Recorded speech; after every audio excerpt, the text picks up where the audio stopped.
But let's see. Is Tony? Sorry, is Tony joining in later on?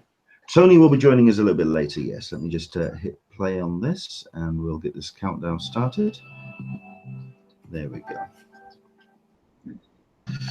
So I know that we've got the chat room up and running, and 1 or 2 people are jumping in on that as well. So please do, yeah, say hi, and of course, spread the word that we are now live. We're going to be cracking into the show in about 4 minutes time, or 4.5 minutes time. Joining us, we're not struggling yet, but we are hopefully going to be joined by Mario's partner in crime. We're just having a little bit of a technical thing where we're trying to get Rob to join us. Yeah, I'm trying to send him some messages now. I haven't seen any responses yet. He's probably dealing with it and talking to you at the moment.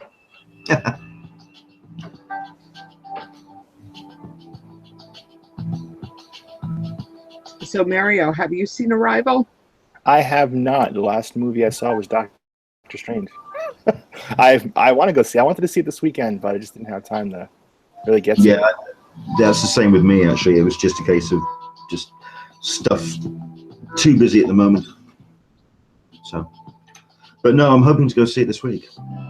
Really looking forward to it. Highly recommended. By even my film critic snob of a son. Well, I mean, you're hardcore into proper sci-fi, so you know, if there's any film out this year that kind of delves in proper sci-fi, it's Arrival. Absolutely.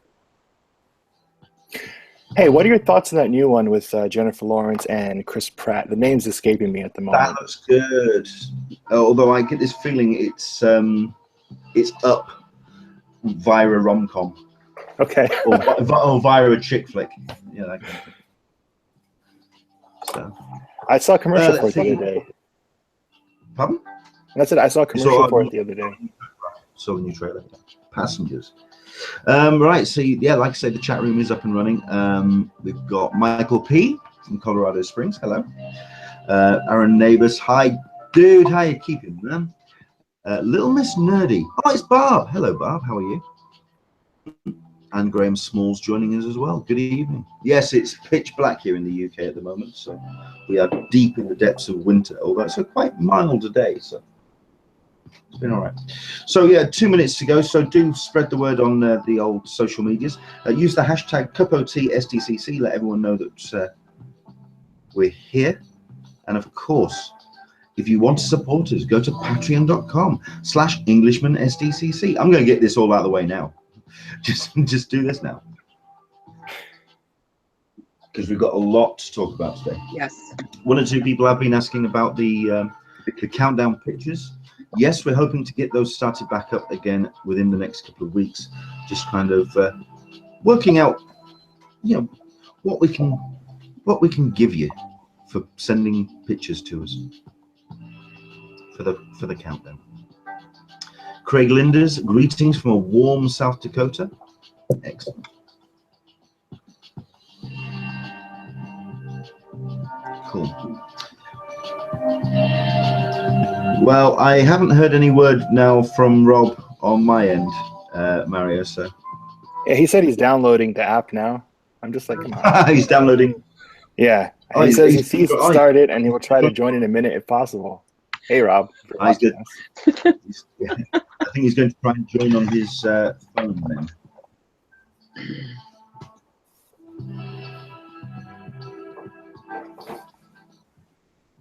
Excellent stuff.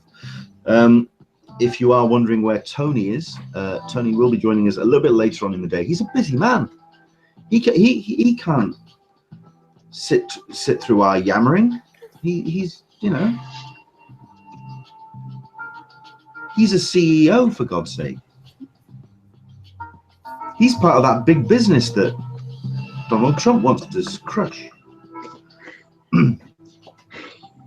Yeah, that, by the way, that's as far as politics goes on this show. That's it. We're not going anywhere remotely near any of that hot potato today.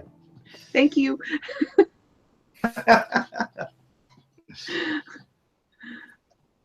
Oh boy. Yeah, exactly.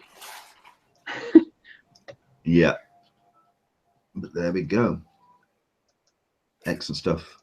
Right, so that's our countdown done, which means I can turn that off, and I can turn that off, and I can plug this in. And I think that should be all ready to go. Just sort of putting to my right hand side as well the chat room, so do jump in on the YouTube chat room. It is one of two ways you can get hold of us. You can either use the hashtag #SDCC on Twitter, which is down there somewhere, or you can use the YouTube chat room, of course. Anything that you want to contribute to our conversation today, please do let us know your thoughts and let us know what you want us to talk about. Welcome to Talkin Comic-Con, a cup of tea with an Englishman in San Diego. My name is Leonard Sultana, and each and every week, every Sunday, we talk San Diego Comic-Con, con culture, and all the stuff and nonsense that goes around it. I'm joined, as always, by my partner in crime, Alyssa Franks is here. Hello, Alyssa. How are you? I'm well. The week in foruming has been mostly wondering about press for San Diego, which is not opened, even though they said they would open in October. So all of us press people are, you know, just waiting. I do keep popping back to the page in the member ID just in case there's any updates. Just yes, we are glued to our inboxes at this point and just seeing how that's going to keep going.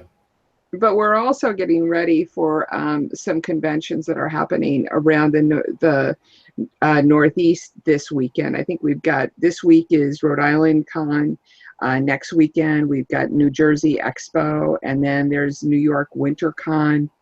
And also 5 Points Festival, which is a con that was put on by old Reed Pop folks, have started selling tickets and accepting press applications for their con next May. So we're you know, full swing for the spring season. Well, something that I did want to talk about, but I think we'll save it for either next week when there's a little bit more to talk about when the investigation happens. Mentioning Reed Pop there is obviously their legal issues at the moment in terms of one of their number being a little bit naughty with the figures, and it was Reed Pop, wasn't it? Oh no, that's Wizard World. I thought it was Wizard World. Wizard World, yes, right. Please don't conflate the two. Don't conflate the two. It's something that I do want to talk about because it does affect a large number of the larger cons. So we'll probably be talking about that next week, but we've got more on that and what we're talking about. We're also joined by Mario Candelaria. How are you doing, sir? Hey, great. How are you doing today? Fine, thank you. It's been a while since we've spoken to you. I was going to say, what have you been getting up to? But that's what we're going to be talking about later. So, you know, we'll kind of hold off a little bit. But just generally, how's things been with you since we spoke to you last? How's your con season been this year? My con season went to a pretty slow start. I only went to New York Comic-Con this year, but I got married a couple weeks ago. So, you know, I think that trumps everything as far as I can do. That was kind of what I was leading into. You see, that's what I was hoping you're going to talk to us. So, congratulations. Thank you. Stuff. How is married life treating you? It's the same as engaged life, which is the same as, you know, dating life. We've been together for ages now, so it's just, you know, I have to get used to calling her by a new last name in Siri whenever I want to dial in. Yeah. That's the one that kind of throws you. Trust me, I've been married now 6 years, and I still call her by her maiden name, which is mostly it's just because she's bigger than me. Oh, She'll just punch me. She just punch me if she's nobody's woman. But there we go. Excellent. Congratulations to you, sir. And we've got congratulations coming in on the chat room. It was about time cough. So there you go. There's a comment for you. So there we go. Excellent stuff. Thank you very much indeed. Right, so we're going to split the show into 3 parts today. Like I say, we are going to be joined as well by Tony B. Kim. Hopefully, we're going to be joined by Mario's partner in crime, not his other half. We've got his creative partner on a project that we're going to be talking about in about 15 minutes' time. Hopefully, Rob will be joining us. But I do want to talk about something that happened on Tuesday, which is when a whole bunch of people went to the polling booths and made an important decision about the San Diego Chargers. It was a busy day on Tuesday. What can you do? Basically, this was about the voting for Measure C, which was voted about. This is, if I just pull up my details here, because I wanted to make sure. Rob Alan has joined us there. Excellent stuff. Hi, Rob. How are you doing, sir? Hi, good. How are you? Not too bad at all. We're just diving into the show. We will jump in by all means, but with the conversation. Yeah, cool. The conversation then, it's about measures. This was Measure C. It did require a two-thirds vote to pass, but it did get resoundingly trounced in terms of the figures of going in. At which point now the conversation has turned to whether the San Diego Chargers can in fact come up with a proposition that can appeal to the San Diego voters, which will allow them to continue on with their new downtown stadium and convention center annex, which would effectively keep the Chargers in San Diego for at least another 30 more years. Or, as I'm seeing on slightly less optimistic sports sites, the moving of the Chargers to LA. There have been conversations left, right, and center. It's just been I wanted to talk about what the Chargers leaving and or staying would actually mean for the city and for San Diego Comic-Con. I mean, Alyssa, what have you been seeing in terms of the forum and sort of like your own thoughts about what's happened, considering that this wasn't just a slight loss for Spano and the team, it was a resounding trouncing. They just didn't get the momentum behind their proposition at all. Not at all. It seems to me, I mean, I don't quite understand why they can't rebuild the stadium where it was. So I don't understand why there's the push for having it down in San Diego proper. And if that becomes a necessity, then why do they insist on wrapping it in with a convention expansion? It doesn't make any sense to me. So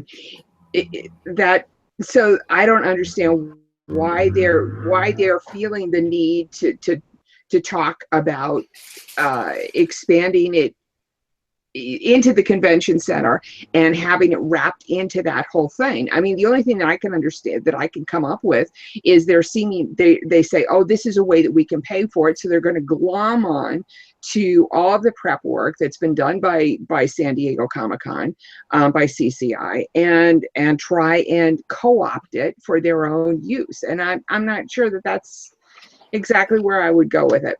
So I'm glad it was defeated, thankfully. Yeah. I mean, obviously, that's been the main bone of contention, certainly for CCI and for any other convention user, because I think we do kind of get a little bit tunnel vision about the amount of money that CCI and Comic-Con International bring into the city over those 4 days. There are other massive conventions that take up the convention center and have rapidly outgrown the space. Heaven knows there's a medical convention that takes place around July, which Comic-Con has to actually book around. It's about half the attendees and about twice the amount of money that's been played with. It's it's a lot of money that's been dealt with here. But I think it's been all about money, considering that Measure C would have resulted in a 6% hotel occupancy tax, also known as the TOT hike, and a $650 million pledge from the Chargers for this new stadium convention. It's just so much more money, and not only that, but that 650 million would have possibly ballooned way beyond that, as we saw with the expansion plan that was put forward by the convention center 3 years ago. Just the amount of money that's involved. But also, I think it's that money that would have been put to the city as well. I think that's what was the ultimate failing of that proposition. Mario, And indeed, Rob, where are you two based? Are you based local? Was this something that affected you? Rob is based out of Orlando, but I'm based out of Philadelphia. Sorry? So Rob is based out of Orlando, Yeah. but I'm based out of Philly. All right, okay. So nowhere remotely near. Fair enough. But It is to be honest, Okay, yeah, Rob, you seem like you have something to say. Go for it, Rob. Oh no, oh gosh. I've never even heard about anything like this. I'm in Florida. The biggest convention we have in the area is MegaCon. And just seeing that, I've seen that grow like a hell of a lot in the past 10 years, and just that's probably still only. Oh, we lost a bit of sound there for you there. Bit of connection at the end, but there we go. How Okay, long, Leonard, do you know how long this convention that the Chargers have wanted to have talked about moving their stadium, building a new stadium in downtown San Diego? Do you remember how long that's been? They have been talking about this now for about 5-6 years. But okay, then again, so that's in the same time frame with it that we've been talking about. CCI has been talking about, and the convention center has been talking about an expansion plan. So it's been running concurrent, these two ideas. Yeah, but the thing that I think you'll find as well that the Chargers have been wanting to update their the stadium for some time, so they've kind of jumped on the whole idea of a expansion. It's kind of to help them get a new stadium.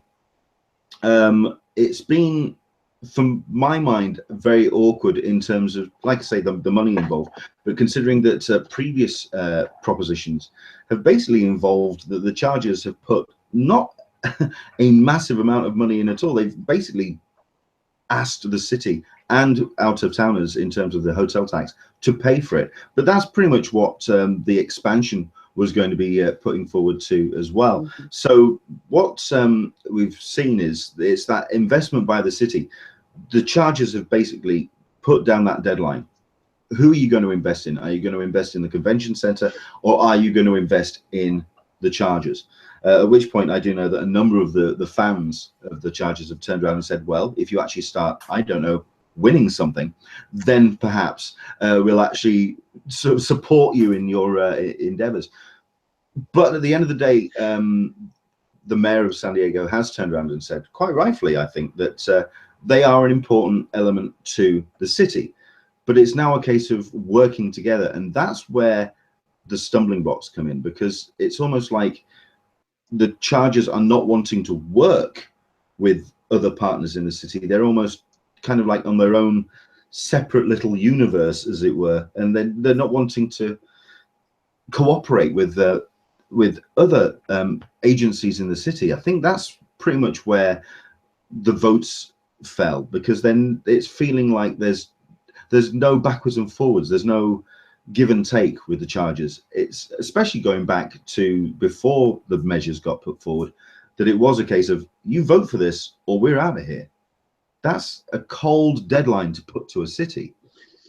Well, Leonard, I'm a huge NFL fan, full disclosure, and honestly, that is something that's been indicative of the entire league. Whenever something comes up where they want to update a stadium, they pretty much hold the gun to the city's head and say, hey, either you pay for this or we leave. It happened in Dallas. It happened in New York. Philadelphia, thankfully, is not quite there, but I am a Los Angeles Rams fan, and I've been paying attention to this move for a couple of years now, since they've been wanting to leave St. Louis. So I have been paying attention to the San Diego ballot, because that was one of the cities that was being optioned, where if at the expense of the San Diego Comic Convention, they would have rebuilt that stadium in the downtown area. Well, I mean, that's I think that was Measure D that was put forward. This was actually, I believe, put forward by a number of environmentalists, in that it would be something that would use the space down by Petco Park to expand or present an expansion, but also build this new stadium, whereas it would be several elements around the city. Whereas with Measure C, which was put forward by the Chargers, it was this brand new convention space, which I don't know if anyone saw any of the promo materials for it, but it is this huge thing that they were presenting for the for downtown, where the stadium is. It would have just dwarfed what is currently there. Ian O'Hara saying, "Thank God the condominium, as they put it, isn't being built. Expand the convention center." Michael P, the Chargers have an option to move to Long Beach. They're pressuring the city into investing more money in them. And Barb C, who is a local resident, as is Ian, having both stadiums downtown can work for some cities. It works here in Baltimore, but it shouldn't be the norm. It needs to work with your space, wants, and needs.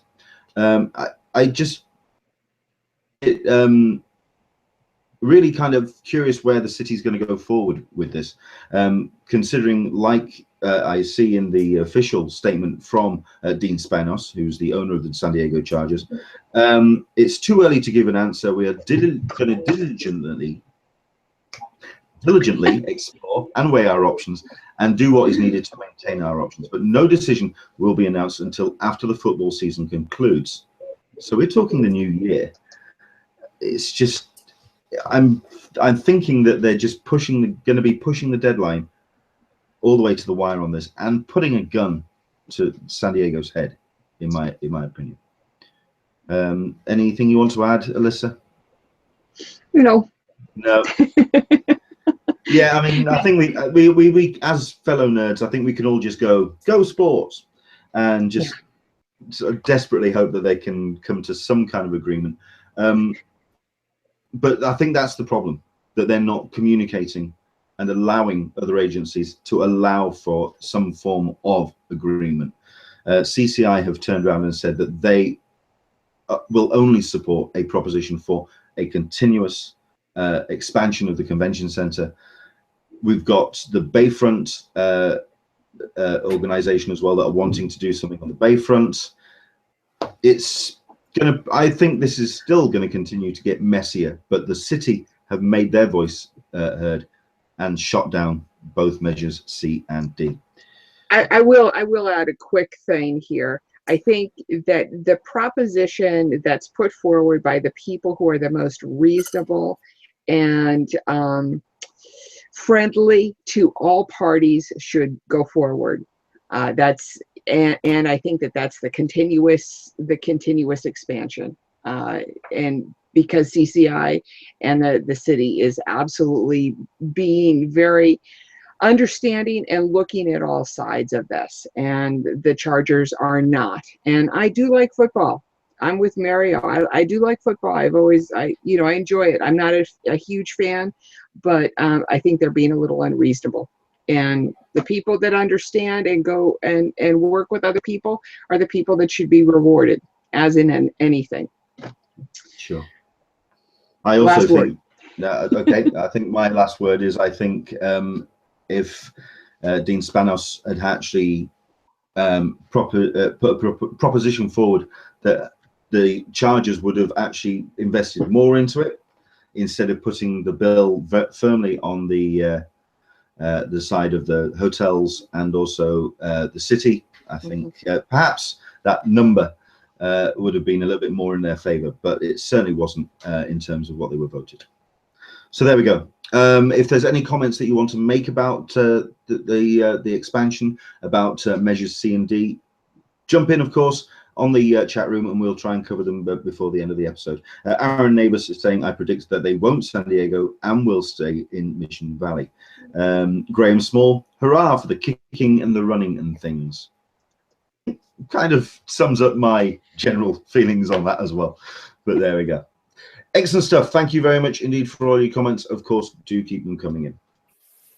So we now move on to our next topic of conversation, and I'm really glad that we have been joined by Mario Candelaria, and I just want to make sure I get your surname right. Is it Rob Paul? Rob? Oh, I've got no sound. I think we have technical difficulties. Oh, he's sorting himself out. Rob Alan. I knew there was a first. You know, that's rather spooky because my brother's name is Paul and my father's name is Alan, so I don't know where the hell I got those from. But no, Rob, he's sorting himself out with sound. basically, Rob and Mario have put together something which I think is certainly in the wheelhouse of all San Diego Comic-Con attendees. Mario, can you tell us about the San Diego Conquest, please? Wow, the San Diego Conquest. Jeez, where do I even start with this? This comic is well, you know, the brainchild of Rob and I came up with a little nugget of an idea after all the years of attending San Diego and just seeing all the craziness going on, the spectacles and all the sights, and especially just the mass of people. You know, outside of Times Square, I don't think I've ever been around that many people. And together we just crafted a story that tried to incorporate all those elements together and really make you know, something that is for the fans, something that, you know, the regular person can pick up and appreciate, but really, you know, sort of a nug and a winch. Yeah, I messed that up, sorry. A wink and a nudge to, you know, the people like us who, you know, are the fans of this, watching this show, the people who are on the blogs all year round looking for information and such. Okay. I mean, we've had you on the show before, and we've talked about your other comics that you've written. This is I find this a different tone to the stuff that you've done. Certainly in the things that we've talked about, it's been very grounded in realism. It's been very not serious. Well, no, it is. It's been very. It's got a very earnest tone about the stuff you've done before. Was this a very determined effort on your part to do something a little bit lighter? No, not at all. I've performed stand-up comedy for a couple of years now, and I think schizophrenia helps in switching the different genres, to be honest. Well, the voices in my head are telling me you're absolutely right. Yeah, I appreciate that. So, I mean, can you tell us the story, if you could break it down into a little bit of a nugget of the Conquest? Yeah, absolutely. The story follows Becca, Deshawn, and Becca's brother Ashton, and they go to the convention. It's sort of a last-minute whim sort of a trip, which we know is not something you want to do for San Diego. It's so Becca can meet an editor and pitch a comic to him in person. Spoiler alerts, she meets someone outside of the convention, and he goes, "Oh, I'd love to see this, but come to the con and look at a portfolio review." Rob and I both had that happen before, so that's something that we wanted to try to bring out there. And then from there, just everything goes bad without getting too spoilery into it. The hotels, the even just traveling to get in, seeing all these cool parties that you can't get into because you're not on a special list. I mean, we really just follow along. And I will say that they do meet this one celebrity who, if anyone's seen the preview pages, somehow is in their trunk. I don't know how he got there. I was actually going to ask about that because on your Kickstarter page, you do have a couple of preview pages, and I was going, I don't know about anybody else, but I don't have a guy in my trunk when I'm going to San Diego or going to New York, because I drive to New York too. You speak for yourself, all right? Oh, okay. Well, you know, maybe I would like to have a guy in my trunk. I don't know. You know, just. Well, it makes it easier to drive in the diamond lane if you have a guy in there. So. Oh, nice! Right, of course. Nice. What was I thinking? Nice. Stand-up comedian, I see. Yes, yeah, now it all's clicking. So, who came up with the idea first? Who approached who?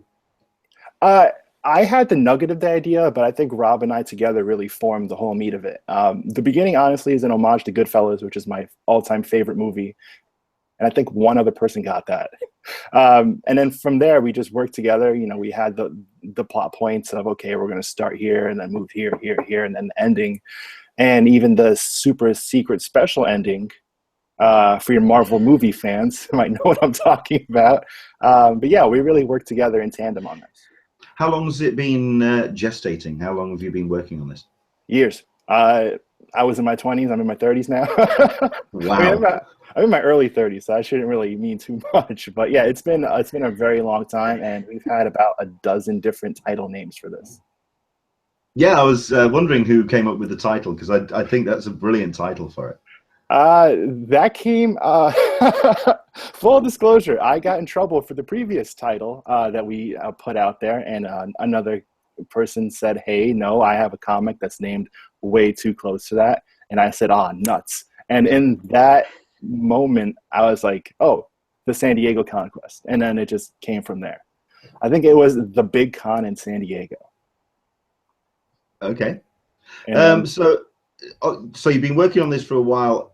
Mhm. How long has the Kickstarter been up and running now? Because I think it's only been recent, isn't it? Yeah, it's been up since Tuesday. I want to say just 6 days at 3 o'clock today. Noon Pacific time, and we have until December 22nd. I want to say we put 45 days because we have a gargantuan goal. I know for some creators, they meet those goals in the first hour, and then they're like, hey, now we have stretch goals. For us, we're hoping the extra time will really get us, where we need to go.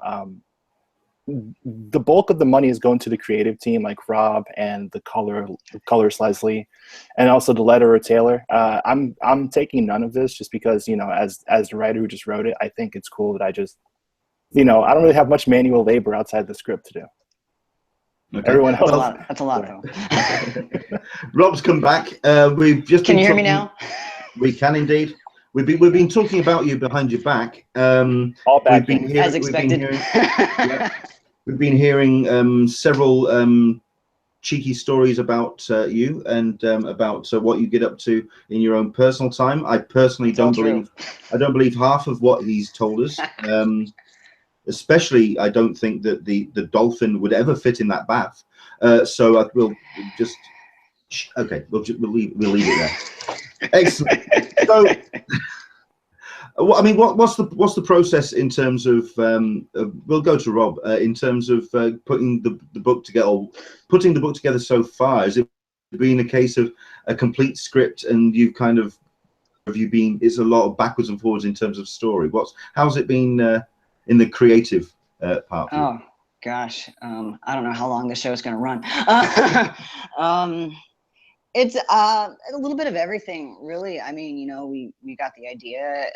Mario came up with it, and he's fantastic with the script. Like, it's really, really friggin' hilarious. And just emailing back and forth, adjusting things here and there. Everybody's inputting on it, and this is my first video call for anything ever, so I'm kind of socially awkward. So, welcome to my world. Yeah, I'm usually just sitting in front of the computer drawing. So, it is. I'm guessing it is all digital. It's a digital production. Yes. Everything is digital. I'm using Clip Studio for the comic pages. And then I send them over to Leslie, and she does the amazing coloring, and Taylor does the lettering, and everyth's looking great so far. So I'm excited. This is the first Kickstarter thing I've done too, so it's kind of fun to see how it all is starting off. Cool. We've got one or two people we've been talking about the Kickstarter page, and people have been. We're talking about the preview pages. I've just put the link in the bottom as well. I think if Alyssa can help me out, if she can also put that on Twitter as well, so people can click on that, and so you can actually get to see these pages that we've seen. How far are you in terms of production, in terms of actually getting the book done? Is it a case of the money needs to come in for you to actually continue, or have you got a nugget of the production done already? I set out to make sure that the team does as little work for free as possible, because I'm all about fair pay for fair jobs at work. But Rob has been pumping out some pages for the past couple of days, and I'm just like, yes. I hope this makes the goal, because I don't think I'll be able to afford everyone doing all this on my own. How many issues does it eventually come into? Do you have, do you have a fixed run designed? Yeah, this is one graphic novel. That's what the full amount goes for. It's 100 plus pages, including all the bonus materials and everything. We really wanted to keep it as curtailed as possible, so that way, if nothing else happens, we at least have one complete project. Excellent stuff. Now, I know that the Kickstarter, like you say, it's quite an ambitious target that you've set for yourself. Why was that target set so high? Well, it's not massively high, but it's still quite a reasonable goal to stretch for. Why was that target set? Well, if you multiply everyone's page rates times 100, that brings it up quite exponentially. Printing in color is a pain. That's so much more money. The paperweight too for color is different than black and white because we can't get away with just basic newsprint. And then the number that we would have to print times the shipping, like the weight of each one, that's why it's so high. Plus, once you get past $10,000, Uncle Sam wants his cut as well. Fair enough. In terms of the actual story, I did quite like the comment that has come in on the YouTube chat room, is because you're talking about all the separate elements of San Diego Comic-Con that you're folding into the story. Have you included the religious nutters that do show up in the town? You'll have to read it and find out to give that answer. Yeah. Excellent. We don't want to give away any spoilers. Fair enough. We appreciate that. Any questions, Alyssa? Interestingly enough, I did have one, Maria. How come the main character is a woman? I mean, it would have seemed a lot kind of interesting to have more intuitive to have it's from a guy's perspective. I mean, since you're a guy, and why did you choose to have it as a woman be the protagonist in this? Honestly, I'll let Rob jump in after this, but anybody could be the character. I mean, anyone could go to San Diego, men or women. I grew up with women. I had 2 moms, so I got to see the female perspective of everything. I think it's just more fun that way. I mean, no one wants to see another dude, Well, but a lot of times people write from the heart, and people understand their own gender a little bit more than they understand the other gender, which is where I was trying to come from with regards to that. So that's why I asked the question with regards to no hidden meanings at all in that. The other question I had was, I noticed in your tiers of Kickstarter, you followed along, and this is a very, very minor point, you followed along with the 26AB, and then I think 6BCF, and then the ballroom.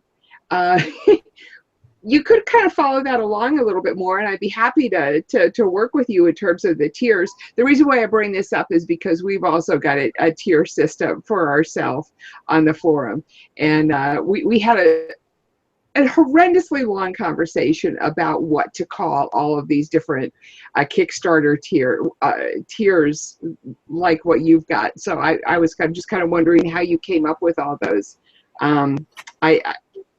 The naming of them, and how you came up with what you were going to give to people to join those to pay for these particular items.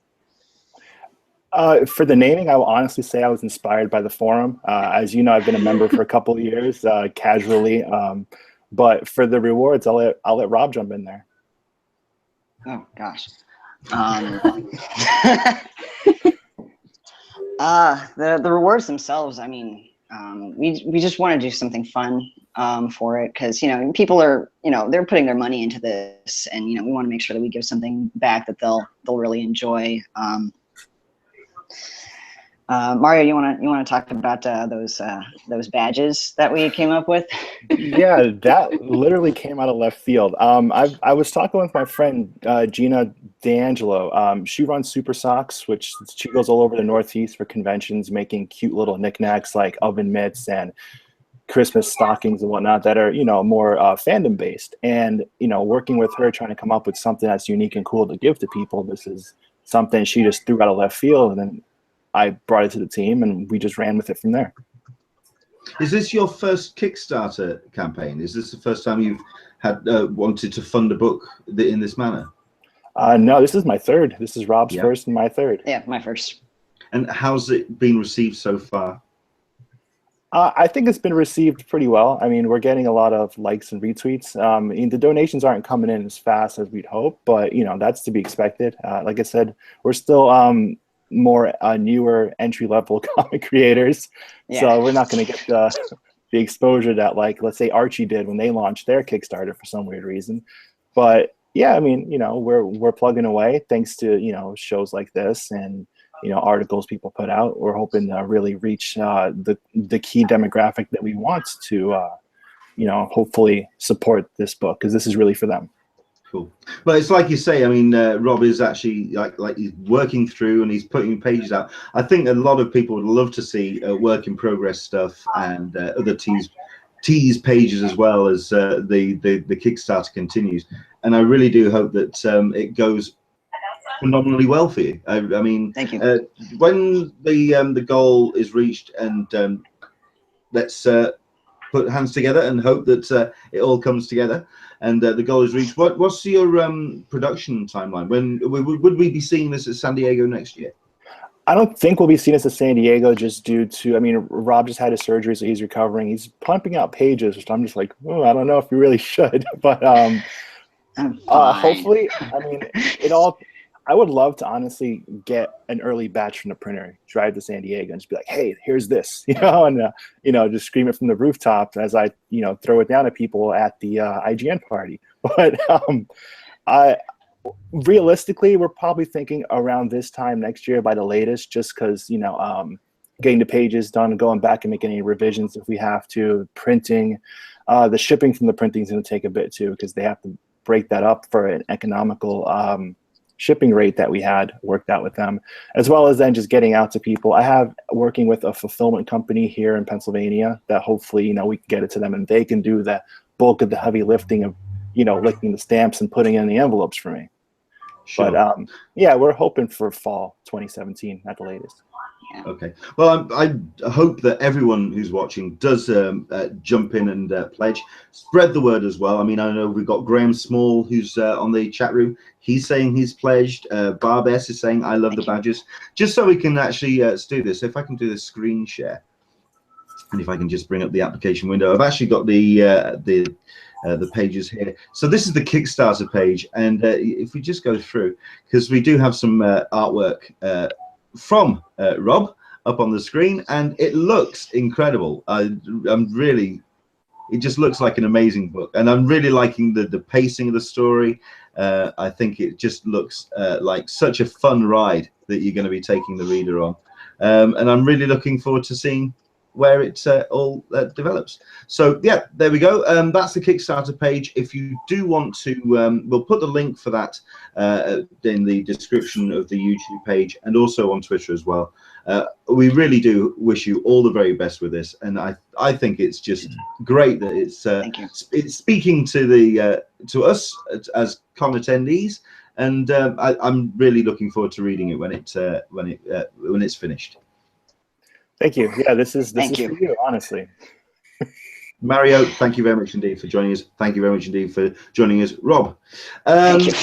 So stick around by all means, because I know that that you may want to speak certainly to our next guest, who has joined us kind of surreptitiously during that last section. And we've got Tony B. Kim joining us. Hello, Tony. How are you? Hey, how's it going, guys? Fine, thank you. It's been a while since we've spoken to you. Admittedly, you've had yourself a busy summer. Yeah, needless to say, very busy, and a busy fall, and turning into a busy winter. Well, I mean, I'm trying to remember as well, because just to introduce, Tony is not only crazy for Comic-Con, a friend to nerd and geeks and con attendees everywhere, but he's also the CEO of Hero Within. Just to remind me, was Hero Within crowdfunded as well to get started, or was it something that launched straight into? Yeah, so we considered the crowdfunding. I came into this conversation right in the middle of your crowdfunding, so I find it very fascinating. So we considered the crowdfunding option.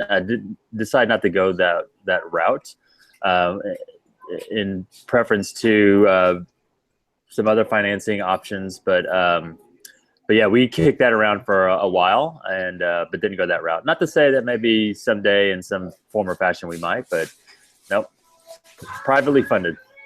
So, I mean, you just launched straight into it. So I think the best thing to do is have you introduce Hero Within. If it gives a bit of a background, and also what inspired you to start this this exciting company. Yeah, well, thanks for asking. You know, Here Within is very intimately tied to San Diego Comic-Con, because really it was years ago. It's funny, on my Facebook feed, one of my memories came up. It was 8 years ago, Comic-Con, and I just kind of made with myself and some friends, and just kind of talked about how we were young and naive, and you know, just had no idea what was ahead of us over the course of 8 years. And you know, I think from a fan, and then as a blogger, and as a content creator, eventually, I think a few years ago, I just kind of realized that when it came to something like geek fashion, there's just been a huge gap in the market.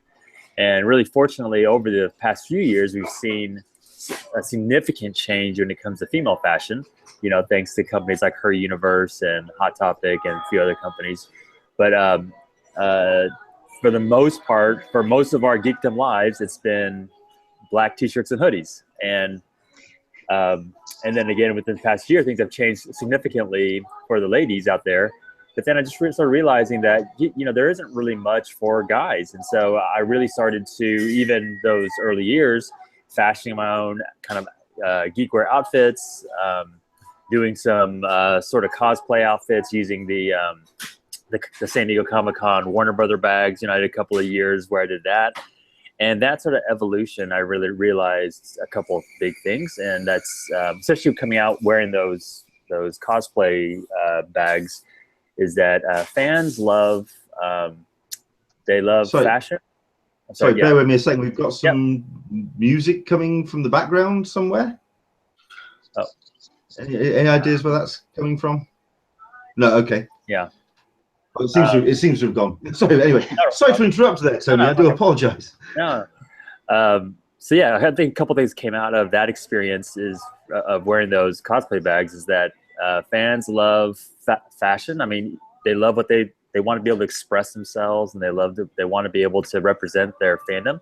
And they also kind of love mashups. They kind of love sort of bringing together fashion and fandom together. And so that kind of launched me into a journey of, you know, I believe there's a new way to express ourselves as geek guys. And in the past few years, I've been in a lot of professional spaces, walking into board meetings and doing pitches and doing onstage interviews and whatnot. And I just realized there really isn't anything out there that can represent us as, you know, as professionals. And so, you know, all of us, you know, everyone here in this chat, as well as a lot of followers, we all grew up as nerds and geeks, but now we are entrepreneurs, and we're content creators, and we're leaders in our own spaces. And I've just found that there really isn't anything out there that can really, you know, kind of outfit us for the job. So a year and a half ago at San Diego Comic-Con 2015, I launched the very first Here Within blazer. It was very sort of like basic, but basically I just used that as an opportunity to interact with fans and just say, hey, if there was a product like this, would you be interested? And from that San Diego to many conventions over that past year, I kind of used as opportunity to get feedback from fans. And it was absolutely, you know, unequivocally a yes that a lot of guys would wear something, that there was an option out there for them. So earlier this year, I launched into this company called Here Within. And our goal is to create sophisticated, subtle geek wear for professional geek guys. And we launched in March, had our first product to show at San Diego in July. And then we're about to wrap up our pre-order phase and then deliver our very first merchandise to all of our awesome customers just in a few weeks. So it's been an incredible year, one that I would not have predicted had gone this way. A lot of a lot of ups and downs, but it's been awesome. I do like the way that you actually turn around and say, basically, I launched Hero Within, because the quality of the products that you've put onto the store and have showcased already have been such a very high quality. I think that's the thing that's really captured a lot of people's attention when it comes to Hero Within. I know that it's not just yourself though, is it? It's there's a team that's around you. I mean, how many people are involved in Hero Within?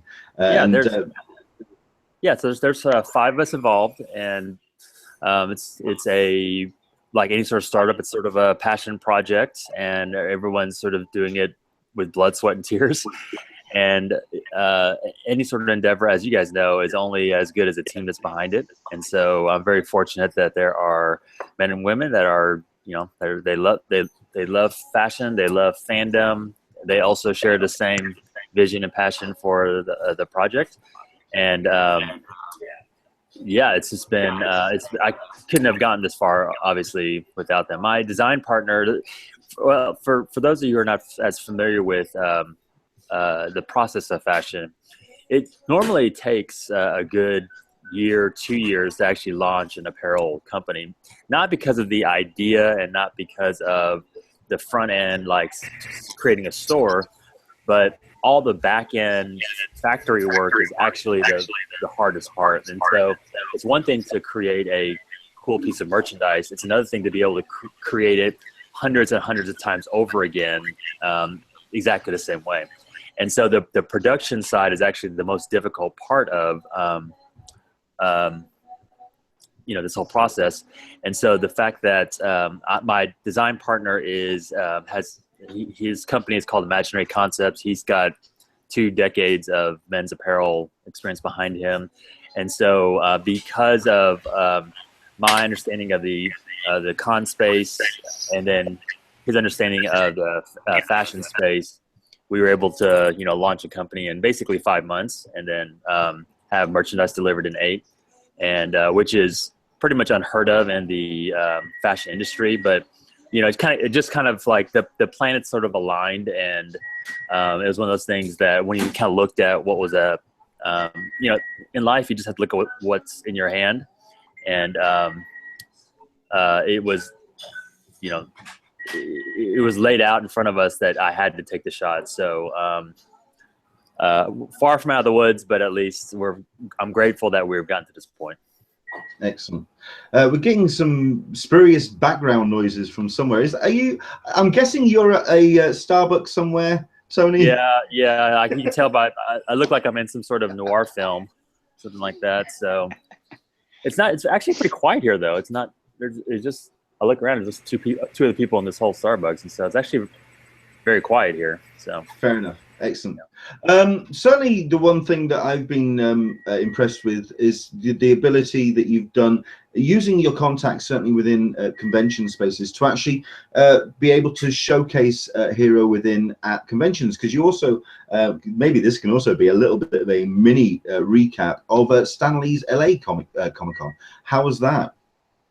It was awesome. Yeah, it was while we had product in July, really our coming out was Stan Lee's Kamikaze, or Comic-Con, formerly known as Kamikaze, this past a couple weeks back, and because there was a real opportunity for us to properly present the collection in front of fans, as well as be featured in the LA fashion show there. And so yeah, you can see on thanks for bringing those images up.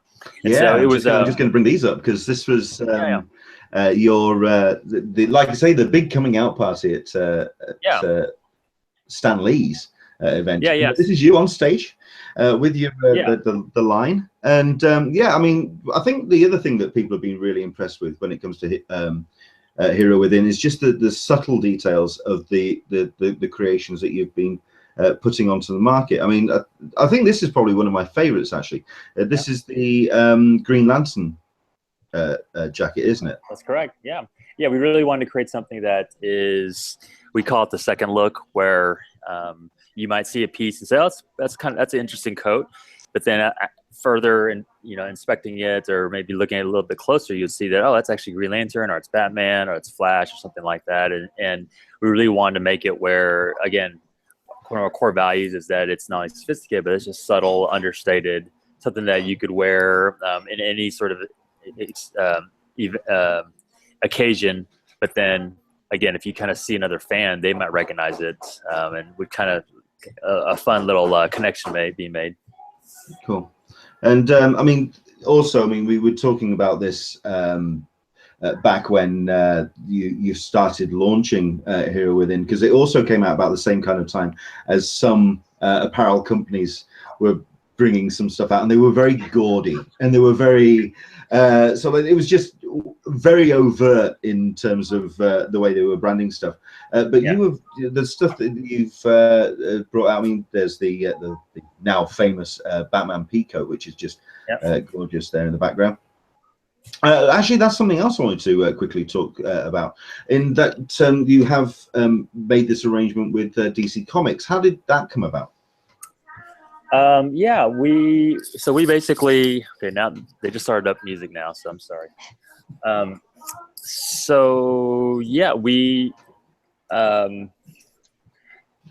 like anything, you just have to hustle. I mean, we basically one of the person who oversees our sales started reaching out to every person on the planet that had any sort of remote connection with Warner Brothers, and after a few weeks of chasing that down, we basically made a connection. And this is one of the again, going back to how San Diego had a direct impact on the launch of Here Within, the person who oversees licensing, she actually was already familiar with my work online with Crazy for Comic-Con, and was already a fan, and so that helped to kind of get our foot in the door, that there was already some sense of credibility in the space.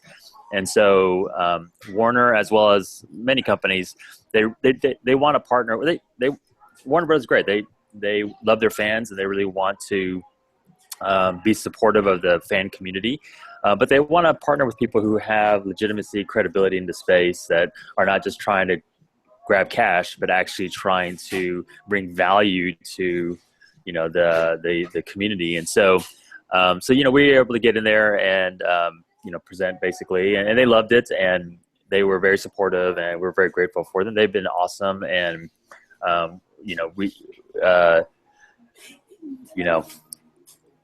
we're very grateful that they were also saw the vision for what we're doing. I think the one thing I don't know what Alyssa is what her thoughts on this, because I know when we have talked about Hero Within, we have talked about say the prices that you're putting these items at, and then Alyssa quite rightfully says this is something that's not for just a convention or just for going out being nerdy with. These are items that you would wear day in, day out. These are genuine apparel for day-to-day living, and that kind of price range then becomes more justified. When you set the prices, did you, I mean, because there is that kind of the line between a mashup t-shirt for $15, but then there's this high quality apparel that you're putting together. What was your thinking in terms of that price bracket that you were putting together?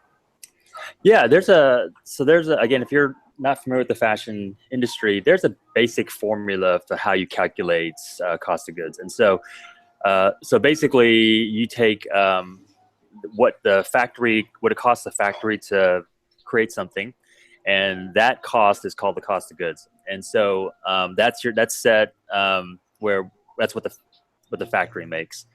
Then you take that number and you double that, and you get your wholesale price. So that's the wholesale price that you would sell to an online distributor, that you would sell to the big box store or something like that, right? And then from there you double the wholesale price, and that's how you get your MSRP, or the suggested retail price, basically.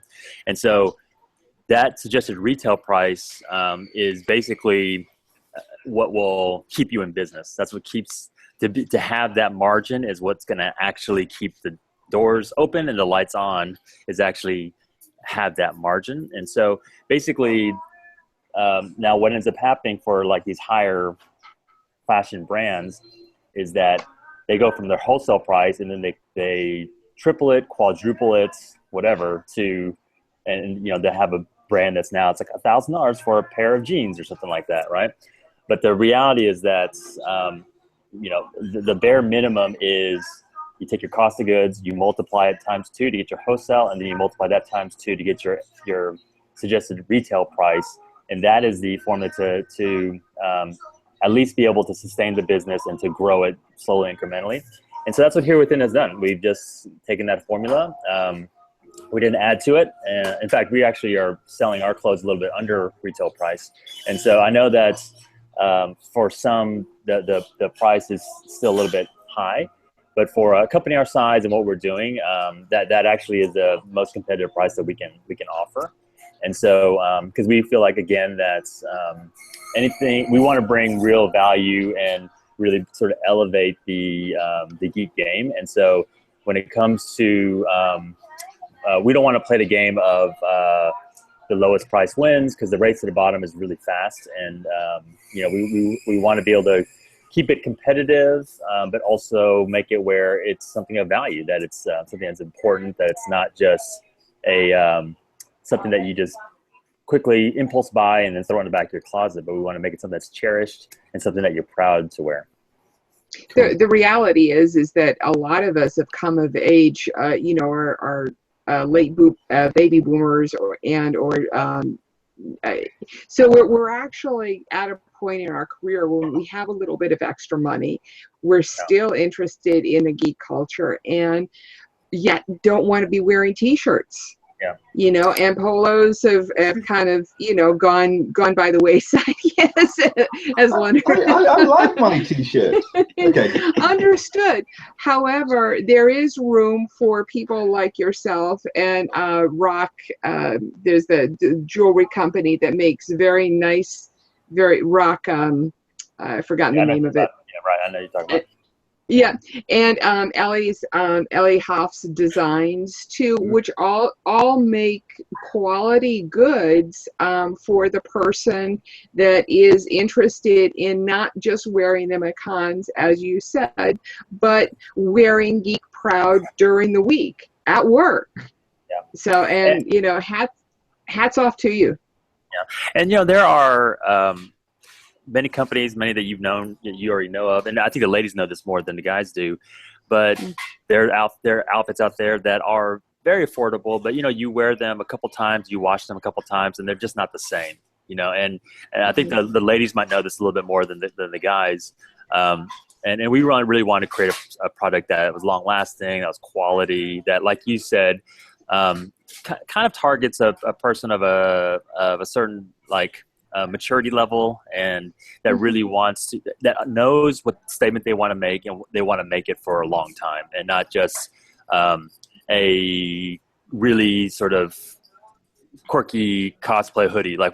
That's fine, but that's not really the market that we're going for. And so for us, I mean, I think the most important thing, and you know, for the guys that are doing the this comic book, which is, I'm really excited about it. I can't wait to read it. But like any markets, the best thing that you can kind of come to grips with is that what you're creating is not for everybody. You know, there's a lot of freedom in being able to say, this is not for you, but you know what, it's for someone else. And for us, we're not trying to make a product that's for everybody, that really fits all demographics and is all that, but we really are trying to isolate a certain tribe and a certain demographic, and to say that we've made this for you. And that person's basically me. That's my demographic of someone who's gone to cons for 10 plus years, grew up a nerd, and I wanted to create something that I would want to wear myself.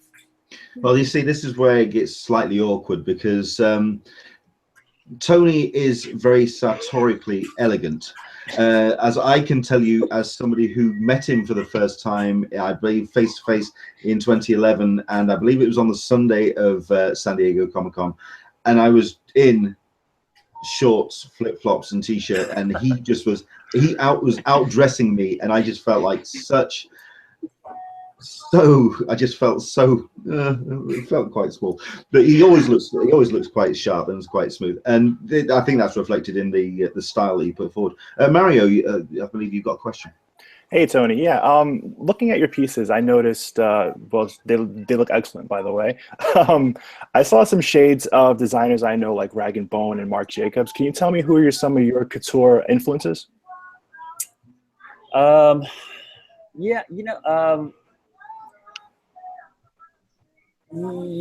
probably my biggest, I think my most influential influence when it comes to fashion is probably Ralph Lauren, honestly, just because of, he's so prolific. So for those guys who don't know him, I mean, he's the person who created Polo. He is so prolific, and from his early on in his career to even now where he's near retirement, I mean, his eye for fashion is unbelievable. And what I love about him is that, and what I'm trying to emulate in sort of a small way, is that he's not trying to create clothes. He's trying to change culture. That's basically what he's trying to do. His perspective is that he's not creating apparel. He's fulfilling dreams. That's what he's doing, is that he's really trying to shape and influence culture in a way that's disruptive. What he did was he was the first one to come out back in the 70s, or actually it was early 70s, late 60s. He was the first one to come out with the big, fat, colorful tie, because before that, in the 50s and 60s, what was dominant was the black thin tie. Everyone wore a black thin tie, way back when. And so he believed that, the future is going to be these big, fat, colorful striped ties. And so he designed it. He went to, I think it was Bloomingdale's at the time, pitched it, and they said, well, we loved it, but we want to take off your little Polo guy and take your name off it, and we want to brand it ourselves. And, he said, as a young, starving designer, he was like, I would love to do that. That would mean instant success, profitability, all that.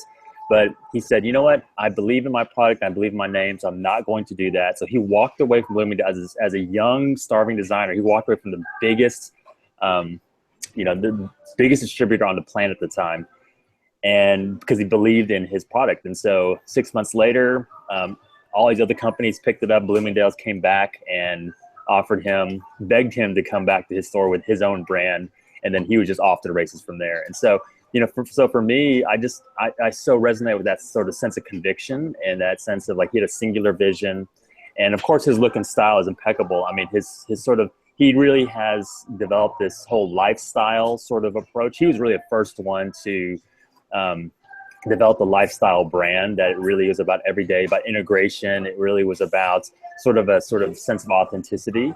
And so I have a ton of designers that I love, but really he's sort of like the archetype of, like, wow, he's the one that really pioneered this whole idea of disruptive lifestyle brand, like changing things, making people look at themselves, look at the world differently. And that's actually quite spooky, because that's actually the exact words that Aaron Neighbors has used, lifestyle branding. In the chat room. And indeed, Barb S is saying there's a time and a place for a tea, and there's a time and a place for something more classy. I dig that. It is very much like that. Something that is very much DC centric, obviously, with the arrangement that you've got with DC Comics. Can we see something from other? I mean, is it just going to be the comics that you're aiming for, or is there other nerd, geek related branding that you are thinking about down the line? Yeah, I mean, I think the advice that I'm trying to hold to is not to expand and grow too quickly, and really pick a few things to do it well. So I would love to expand into some other brands. I also don't want to bite the hand that feeds me, and I want to make sure that there's a really good and fruitful relationship for both of us for a long time. And with that being said, there are some discussions about some other licenses, but again, I'm just not super concerned about that right now. we had the cinematic license as well for Warner Brothers, and so that will push us into, you know, Wonder Woman, Justice League are two big properties for this next year, and so it's not only just every DC comic character, but it's also the cinematic universe, and so while there's plenty to sort of play in this sort of sandbox, and so in the foreseeable future, we'll probably stay in the DC realm, but you never know. I mean, you never know what's going to happen. I mean, her universe started with Star Wars, and I think that's where they kind of set their sights on, which is a pretty big sights, and then from there things snowballed for them very rapidly, and so but this is all for me. Every day is 2 steps forward and 1 step back. It literally is. That's for anyone who is an entrepreneur or started their own company. That's what it is every day, and it's hard to even imagine taking on the other giant licenses right now. I would love to, but I got my hands full as it is. Obviously, you've got it's very difficult to kind of forward think, certainly in the kind of products that you're putting together. Just to put actually to Mario and to Rob, is the comic that you've got online so far, or what the track that you're aiming for is there. Can you see perhaps the way that some fans, trends and fashions in terms of what is upcoming? Can you see that folding into your works? Or is it very much a little bit of a fixed story at this point? It's not quite fixed. I mean, we can always go back as inspiration strikes. We can make changes as we need. That's sort of the beauty of art, to be honest. You know, whether it's fabric or on paper, you're allowed to live out your fantasies and make changes as you see fit until, you know, even when it's released, you still sometimes see things you might want to improve on and go back later on. But I think for this comic, we're going to rock and roll until it's done. Cool. So I think what we can expect then, hopefully off the back of this conversation, that Rob is going to be drawing some Hero Within jackets in the strip. As you never know. I think that would be rather cool. Excellent stuff. Thank you. I do have a question for Tony before you go. Do you have plans at San Diego, for example, to bring samples of your work so that folks can try it on? Because so much of clothing is fit and how it fits your particular body. And I mean, I would love to try on a jacket, even though it probably wouldn't work for me. You know, it's so, your lines are so classic that I would love to try one on. Are you intending to do that for San Diego?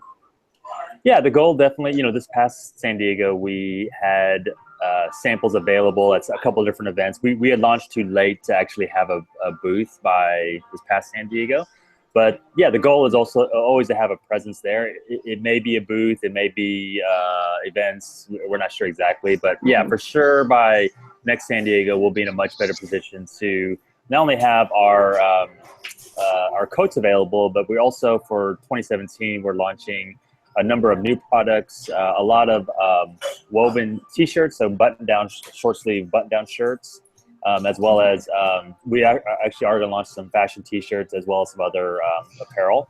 And so so we're going to have a lot of stuff available by next July. And so as far as where it's going to be and how it's going to look in San Diego, that's yet to be determined. But I think our goal right now is to be at WonderCon in Anaheim, and that might be the best place for people to interact. Up to this point, we've not had merchandise because we're doing pre-orders. But again, we're delivering our orders in December. But so by anytime next year, we'll have product on hand that people can buy and take with them right away. Excellent. Well, I mean, just so that somebody could go into the booth and say, try on a medium and say, yes, I love it. I want to order it now. Let's, do the paperwork and here's my credit card. Yeah. So you're talking about WonderCon for that. Great. Yeah. That's the goal. Yeah. Perfect. We'll kind of start wrapping things up. I do actually want to bring Mario and Rob just very quickly back into that in terms of, it's kind of sharing the work with other people as well. Will you be able to bring anything to any conventions coming up soon? We have some promotional stuff. I know I have the patches, which I made buttons of the patches just to give out, because giving out, patches might not be financially beneficial at the moment. We can also make some preview packets of the printed comic just to give that out. Also, I have prints coming, so I mean, there's a ton of stuff to help get the word out there while this is going on at conventions, and just spread the love a little. Rob, do you have anything on your end? Oh gosh, nothing concrete at the moment, but I'm always open to adding to this, to always doing more to try and promote it any way I can. I mean, I'm out in Florida right now, so it's there's not much going on at the moment, but I'll more than happy to post like work in progress shots, like anything that I can do from my tiny little corner of the world to promote it and get it out there and just show what we're doing. Cool. Well, actually, let's go from that then. We'll go down the line, and let's find out where people can find you online and see these things, because I think we've talked about them, and I think people really want to kind of get in and see them. So, Rob, where can people find your work?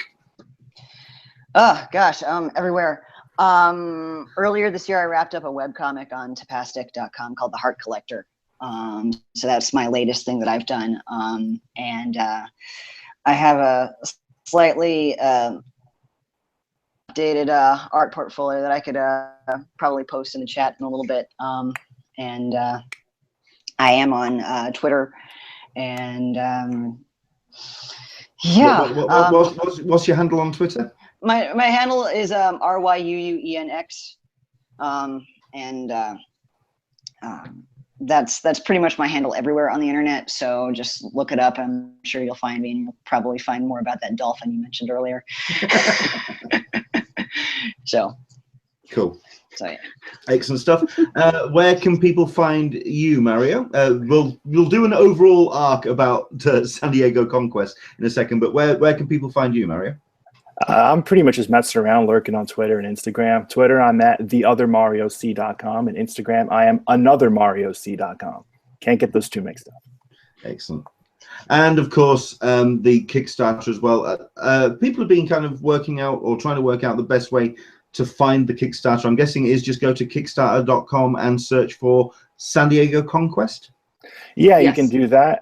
It's pinned to both of our profiles too on Twitter. That's the top tweet. Instagram's kind of hard to post links, so I don't really do too much on that. That's more just family stuff. But Facebook too. We're promoting it all over the place, to be honest. I mean, but yeah, do a search for the San Diego Conquest, and one of the pages is bound to have it, unless it leads to porn somehow. Well, like I say, I mean, we'll do our best to we'll share all the links. So Facebook, Twitter, we'll try our best to spread the word. We really do wish you all the very best with this project. I think it looks amazing. It's certainly within our wheelhouse, and yeah, I'm very much looking forward to seeing that Kickstarter goal reached, and I can't wait to read it myself. So thank you very much indeed for joining us, guys. And Tony, thank you very much indeed for a rather rare visit to joining us, but thank you very much indeed for coming along.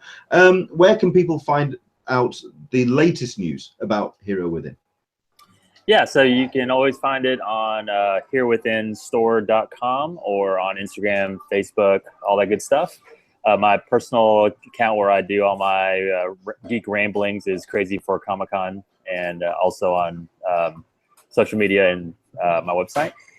We are going to do a Facebook live event. And it hasn't exactly been determined. I think the first week of December, where we're actually kind of doing like a mini fashion show where we'll be able to show all of the merchandise up close, answer questions, and then because right at the beginning of December, we'll be about to deliver our merchandise, and so we want to be able to give fans an up close sort of experience with that. So for anyone who's interested, just follow us on social media and you'll find out more about that.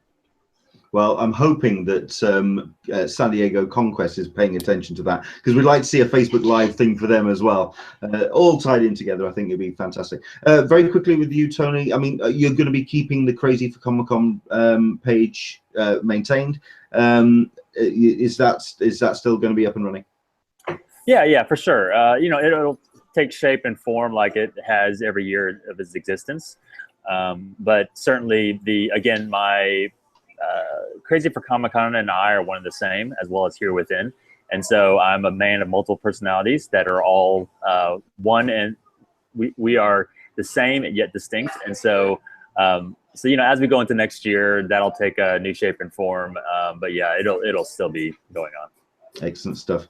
I think we've all been talking about schizophrenia. I think we've all got the voices in our heads. So it's great that for you three, you're allowing those voices freedom and creative expression. Thank you very much indeed to all three of you for coming.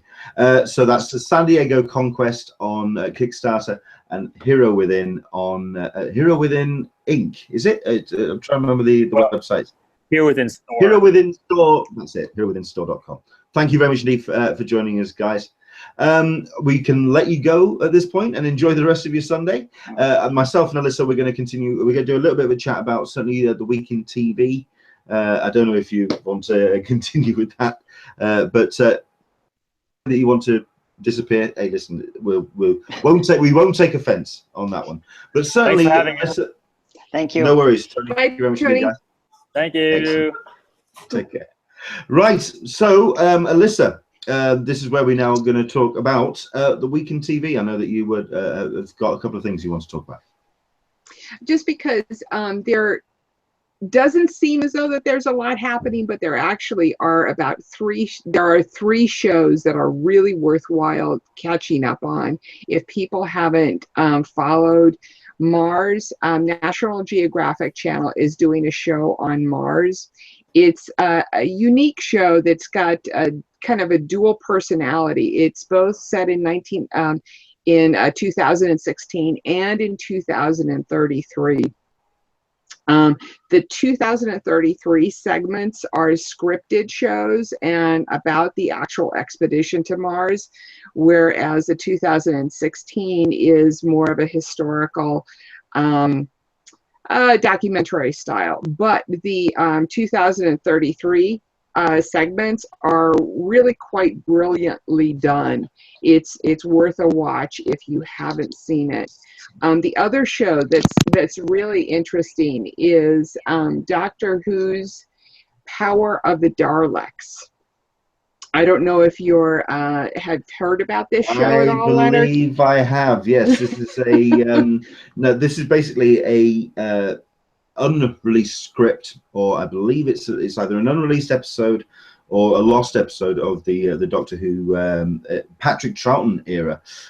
Basically, someone has taken that original script and resculpted it using animation techniques, basically to allow us to experience these old episodes. It's something that seems to be happening more prevalent as the lost episodes can't be found in terms of the original footage. So this is a way of doing that. But it's actually been made into kind of like a feature-length episode, isn't it? Or a feature-length. Well, there's 6 episodes from what I understand, and apparently in 77 or somewhere in the early 70s, BBC did an archive purge, and they lost this footage for the first Doctor, William Hartnell, regeneration into the second Doctor, Patrick Troughton. I know I misspelled that. Yeah. It's William Hartnell. Sorry, as a Brit, I'm putting my foot down. It's William Hartnell and Patrick Troughton. Thank you very much. I appreciate your correction. Yes, this is one of the official crimes of the UK, which is the purging of tapes and discarding of footage. It's criminal, the amount of stuff that we've lost from that period. It's just ridiculous. But yes, so in 70, so what they've done is they found a video, an audio recording, and they've recreated it through still pictures and that audio recording, and have put animation to it. So it should be very interesting to see how they do it and the actual story of it, because this was the first Doctor Who regeneration. So I'm really interested in seeing that. That'll be fun. The next one is also actually has ties to Britain because Michelle Dockery, who is from Downton Abbey, who is the oldest daughter, if people don't watch Downton Abbey, she is starring in a new show on TNT called Good Behavior, where she plays an addict, a felon, and a grifter.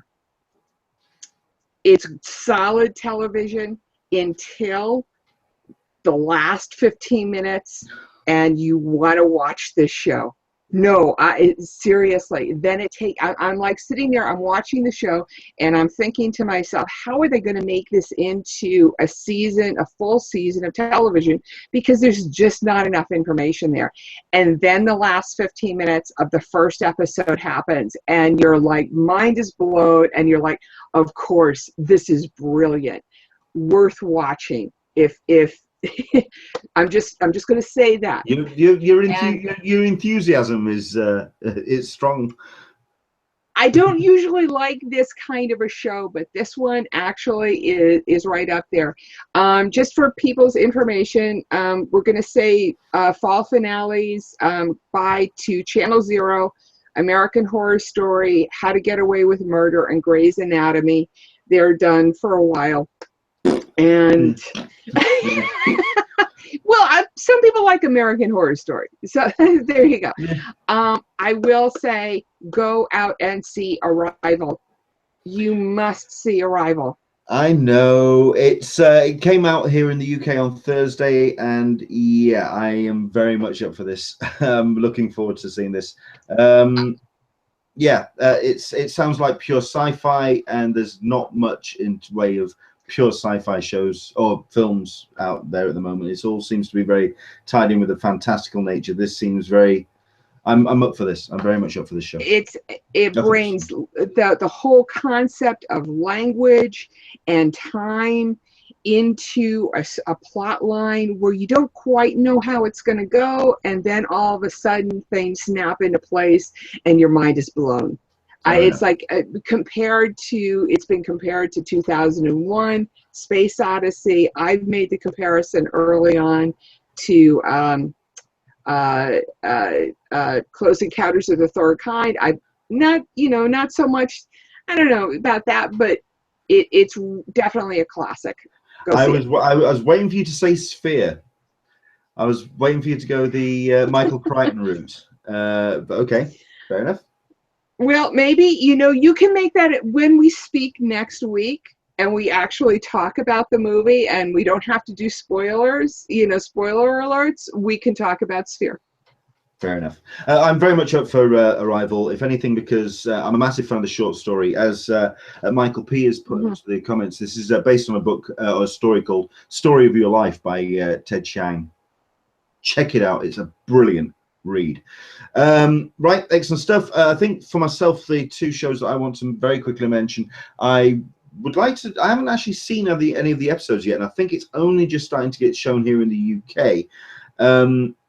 And rather disappointing news this week that Conviction is not going to be carried forward beyond its 13 episodes. It's just getting the one season. How's that? I mean, have you seen it, and how's that gone down in the States? I've seen it. I'm disappointed. I love Haley Atwell. As my co-TV person on the forum has said, there's flaws in the show, and certain chemistry just does not work, and there's certain things to get over. However, Haley Atwell, in my opinion, I love her characters, and that that backbone that she brings to all of her roles is brilliant to watch. And I'm sad that it's not going to be picked up, but I can understand why it isn't. Fair enough. That's a fair assessment. Thank you very much indeed. And the other show that is coming out here in the UK, I believe it's next week, and I've already got it DVR'd. It's ready to set and ready to go. And you've been ranting about this show for a couple of weeks now, and I can't wait to see Pure Genius.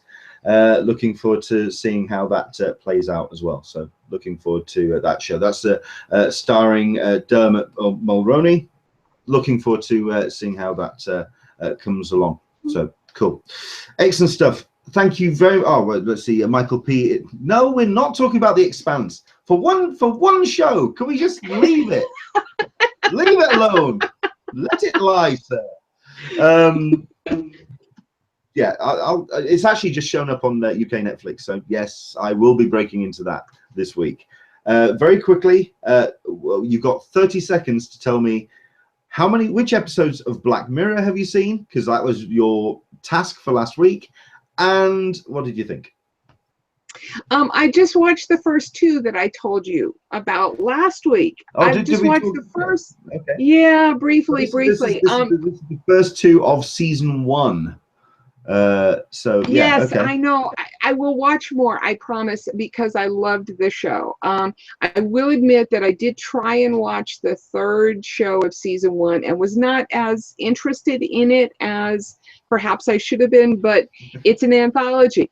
Move on to the next one. The first 2 were brilliant. I'm absolutely not giving up on the show. I just have so much else to watch.